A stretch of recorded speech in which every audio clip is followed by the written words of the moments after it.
Casey, a UH football player got a scolding from the WAC for his behavior at a recent road game. Receiver Devon Bess has been reprimanded for taunting Nevada fans in the end zone after the Warriors' 2-point win in Reno 2 weekends ago. There's no video of the incident, but the conference commissioner says the actions violate the WAC sportsmanship code. Carl Benson says any further violations could mean a one-game suspension. However, Hawaii has no more WAC games this year. Bess did apologize to Nevada fans. In a statement, he said it was an emotional win and my actions were inappropriate. I can assure you that it will not happen again. Meantime, the upcoming UH-Washington game is sold out, so seats are a hot commodity. We checked online and found a pair of tickets for the final regular season game, going for as high as $1,500. Scalping is not illegal in Hawaii, but before you pay up, there's another warning tonight. You need to make sure the tickets you're buying, if you're still looking for them, are real. With such a high demand for seats, school officials are warning fans not to fall victim to counterfeiters. As KGMB9's Brooks Bear reports, people with bogus tickets are going to be turned away at the gate. This was the scene in front of Aloha Stadium Friday afternoon before the UH-Boise State game. Scalpers selling tickets to desperate fans.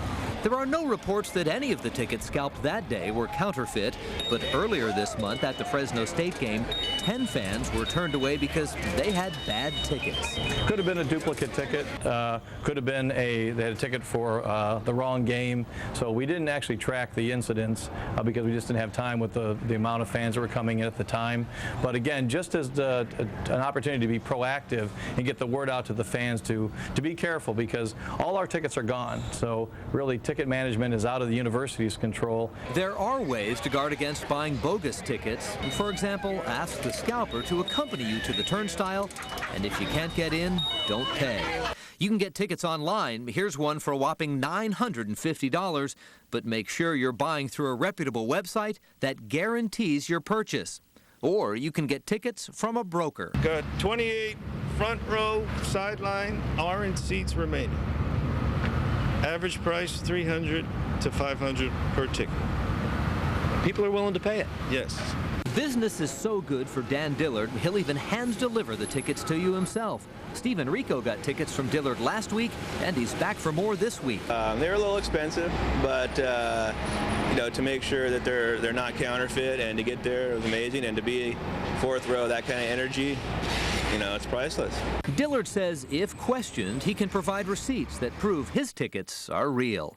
Brooks Bear, KGMB9 News. And if you're heading to the game, here's the latest on parking. The lower Halava lot will open at 1:30 Saturday afternoon. All other gates at Aloha Stadium will open 1 hour later.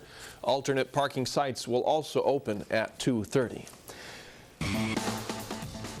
Washington's QB Jake Locker and the Huskies are getting ready for Hawaii. Tyrone Willingham says being that the Warriors are aiming to close out the season at 12-0, it presents his team a special opportunity. The Pac-10 squad comes to the islands with a 4-8 record, but UH is its 5th top 25 team this year.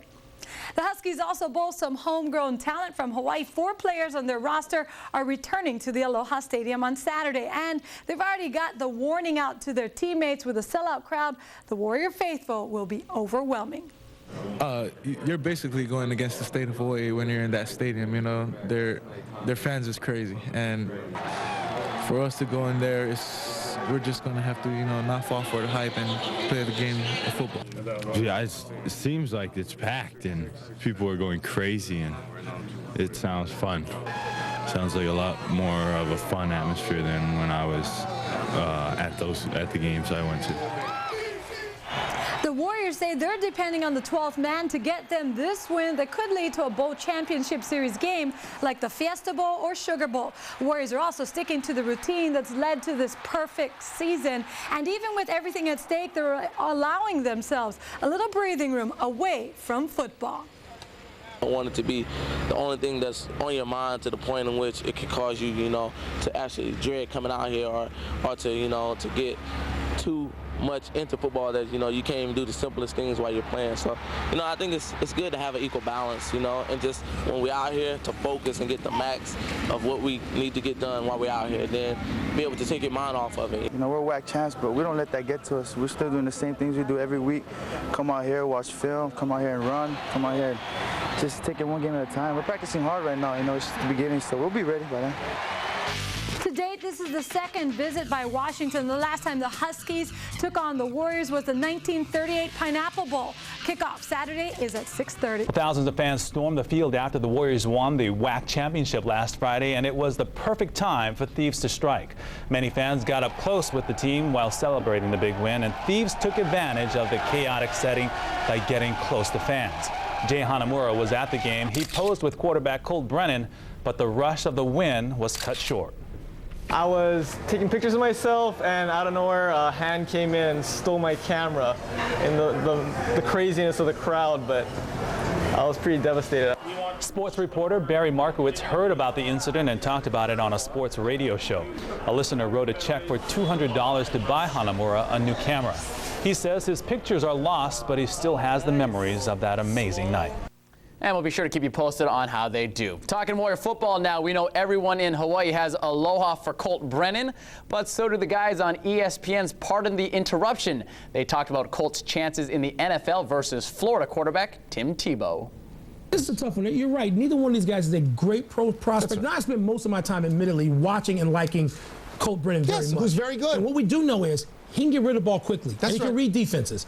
So he's got two things. I think both guys make the pros. I think it's probably Brennan. Next.